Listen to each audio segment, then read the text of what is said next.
Hello everyone, welcome to Online Help Guide. Today in this video, I'm going to show you how to send voice message to someone in Bigo Live.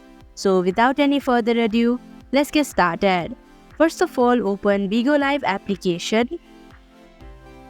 Now click on the chats option in the bottom section of your screen.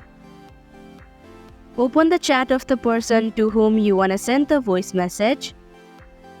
Here, tap and hold on the mic icon, record your message and release when you're done.